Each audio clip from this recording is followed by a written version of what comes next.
Hi all welcome to ഷാസ് world. അപ്പോൾ നമ്മളിന്ന് വന്നിട്ടുള്ളത് നമുക്ക് ഹോട്ടലിലൊക്കെ കിട്ടുന്ന ഫിഷ് കറി ഉണ്ടല്ലോ, അതുപോലുള്ളൊരു ഫിഷ് കറി റെസിപ്പി ആയിട്ടാണ്. വളരെ പെട്ടെന്ന് വളരെ സിമ്പിളായിട്ട് ഉണ്ടാക്കാൻ പറ്റുന്ന നല്ല ടേസ്റ്റി ആയിട്ടുള്ള മസ്റ്റ് ട്രൈ ആയിട്ടുള്ള ഫിഷ് കറിയാണ്. അപ്പോൾ നമുക്കതിന് പ്രിപ്പയർ ചെയ്യാൻ നോക്കാം.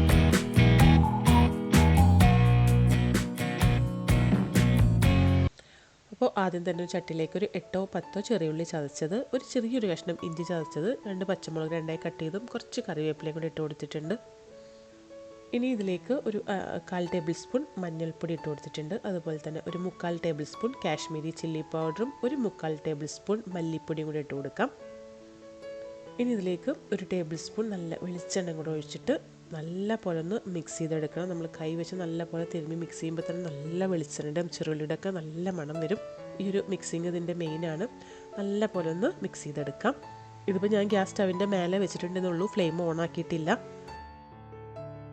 ഇനി ഇതിലേക്ക് ഏകദേശം ഒരു 1.5 കപ്പ് തേങ്ങയുടെ 2-ാം പാലാണ്, കുറച്ച് വെള്ളം ഒഴിച്ച് അടിച്ചിട്ടുള്ള തേങ്ങാപ്പാൽ. 1-ാം പാൽ നമുക്ക് ആവശ്യമായിട്ടുണ്ട്, ഞാനത് മാറ്റി വെച്ചിട്ടുണ്ട്. ഇതിലേക്ക് പുളിക്ക് ഞാനിപ്പോൾ കുടംപുളിയാണ് ഇട്ട് കൊടുക്കുന്നത്. കുടംപുളി കുറച്ച് വെള്ളത്തിലിട്ട് ഒന്ന് സോക്ക് ചെയ്തെടുത്തതിന് ശേഷം ആ വെള്ളം കളഞ്ഞിട്ട് കുടംപുളി ഇതിലേക്ക് ഇട്ട് കൊടുക്കണം. ഇതിന് പകരം നിങ്ങൾക്ക് വേണമെങ്കിൽ പച്ചമാങ്ങ ഇട്ട് കൊടുക്കാം, രണ്ടും നല്ല ടേസ്റ്റാണ്. അപ്പോൾ എൻ്റെ കയ്യിലിപ്പോൾ കുടംപുളി ഉള്ളതുകൊണ്ട് ഞാൻ കുടംപുളിയാണ് ഇട്ട് കൊടുത്തിട്ടുള്ളത്. ഇനിയിപ്പം എല്ലാം കൂടെ ഒന്ന് മിക്സ് ചെയ്തെടുത്തതിന് ശേഷം നമുക്ക് ഫ്ലെയിം ഓൺ ചെയ്ത് കൊടുക്കാം. പിന്നെ കുടംപുളി ചില കുടംപുളിക്കൊരു കറ ഉണ്ടാവും, അപ്പോൾ അതുകൊണ്ടാണ് ഞാനതൊന്ന് വെള്ളത്തിലിട്ടിട്ട് ആ വെള്ളം കളഞ്ഞതിന് ശേഷം കുടംപുളി ഇതിലേക്ക് ഇട്ട് കൊടുത്തിട്ടുള്ളത്. പിന്നെ ഞാനിപ്പോൾ ഇതിലേക്ക് ആവശ്യത്തിലുള്ള ഉപ്പും കൂടെ ഇട്ട് കൊടുത്തിട്ടുണ്ട്. നല്ലപോലെ തിളച്ച് വരട്ടെ.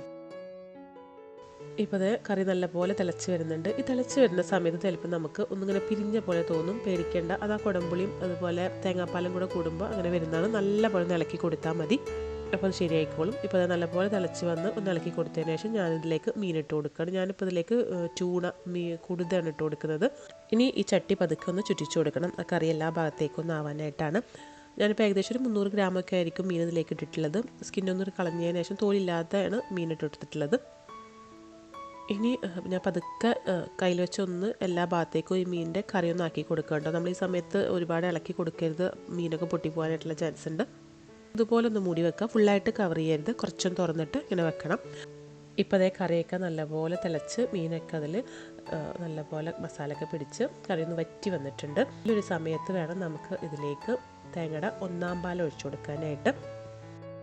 തേങ്ങയുടെ 1-ാം പാൽ ഒഴിക്കുമ്പം ഈ കറിയുടെ ടെക്സ്ചർ മൊത്തത്തിൽ മാറും, നല്ല തിക്കായിട്ട് വരും. അപ്പോൾ അത് ഏകദേശം 1 കപ്പ് നല്ല കട്ടിയുള്ള തേങ്ങാപ്പാൽ ഞാനിപ്പോൾ ഈ ഒരു സമയത്ത് ഇതിലേക്ക് ഒഴിച്ചു കൊടുക്കുകയാണ്. തേങ്ങയുടെ 1-ാം പാൽ ഒഴിച്ചു കഴിഞ്ഞാൽ പിന്നെ കറി ഒരുപാട് തിളക്കരുത്, ജസ്റ്റ് ഒന്ന് ചൂടായാൽ മതി.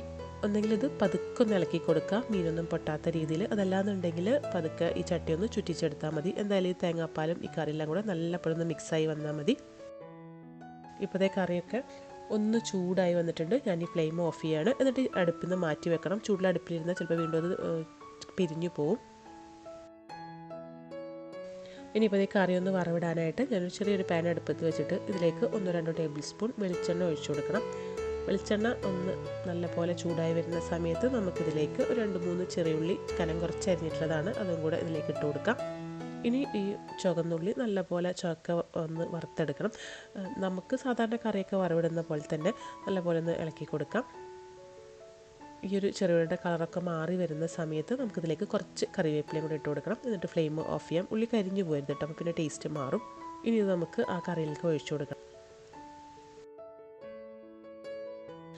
ഇപ്പോൾ അതേ കറിയിലേക്ക് ഒഴിച്ചു കൊടുത്തിട്ട് ഒന്ന് പതുക്കെ ഒന്ന് എല്ലാ സൈഡിലേക്കും ആക്കിയതിന് ശേഷം നമുക്ക് വീണ്ടും ഇത് കുറച്ച് സമയം ഒന്ന് അടച്ചു വെക്കാം. അപ്പോൾ ഈ ഉള്ളിയുടെ ഫ്ലേവറൊക്കെ ഇറങ്ങി കറിയൊക്കെ നല്ല പോലെ തിക്കായിട്ട് വരും. പിന്നെ ഇപ്പോൾ നമ്മുടെ വീഡിയോ കണ്ടുകൊണ്ടിരിക്കുന്ന ആരെങ്കിലും നമ്മുടെ ചാനൽ ഇതുവരെ സബ്സ്ക്രൈബ് ചെയ്തിട്ടില്ല എന്നുണ്ടെങ്കിൽ നിങ്ങളിപ്പോൾ ഇത് സബ്സ്ക്രൈബ് ചെയ്തിട്ടോ. അതുപോലെ തന്നെ നിങ്ങൾക്ക് നമ്മുടെ റെസിപ്പീസൊക്കെ ഇഷ്ടപ്പെടുകയാണെങ്കിൽ നിങ്ങളൊന്ന് ലൈക്ക് ചെയ്യുക, ഷെയർ ചെയ്യുക. നിങ്ങളുടെ അഭിപ്രായങ്ങളൊക്കെ നമ്മുടെ കമൻറ്റ് ബോക്സിൽ ഒന്ന് എഴുതി അറിയിക്കുകയും കൂടി ചെയ്യാം. അപ്പോൾ അത് അടച്ചു വെച്ചിട്ട് അവിടെ കുറച്ച് സമയം ഇരിക്കട്ടെ, അപ്പോഴേക്കും നല്ല കറിയായിട്ട് വരും. ഇപ്പോൾ അത് കുറച്ച് സമയം കഴിഞ്ഞിട്ടുണ്ട്, നമുക്കിത് കഴിക്കാം. ഞാനിപ്പോൾ ഇത് ചോറിൻ്റെ കൂടെയാണ് സെർവ് ചെയ്യുന്നത്. ചോറിൻ്റെ കൂടെ മാത്രമല്ല കേട്ടോ, അപ്പത്തിൻ്റെ, പത്തിരിയുടെ, പുട്ടിൻ്റെ ഒക്കെ കൂടെ നല്ല കോമ്പിനേഷനാണ്. നിങ്ങൾ എന്തായാലും ഇത് ട്രൈ ചെയ്ത് നോക്കണം, നിങ്ങൾക്ക് തീർച്ചയായിട്ടും ഇഷ്ടപ്പെടും. നമ്മളെപ്പോഴും ഫിഷൊക്കെ കറി വെക്കുന്നവരാണ്. അപ്പോൾ ഇനി ഇങ്ങനെ ഒന്ന് വെച്ച് നോക്കുക. എന്നിട്ട് നിങ്ങൾക്ക് ഇഷ്ടപ്പെട്ടാലും നിങ്ങൾക്ക് ഇഷ്ടപ്പെട്ടില്ലെങ്കിലും നിങ്ങളുടെ അഭിപ്രായം നമ്മുടെ കമൻറ്റ് ബോക്സിൽ കൂടെ ഒന്ന് എഴുതി അറിയിക്കാം. അപ്പോൾ നമുക്ക് ഇതുപോലെ അടുത്ത നല്ല റെസിപ്പിയൊക്കെ ആയിട്ട് വീണ്ടും കാണാം. അതുവരേക്കും ബൈ.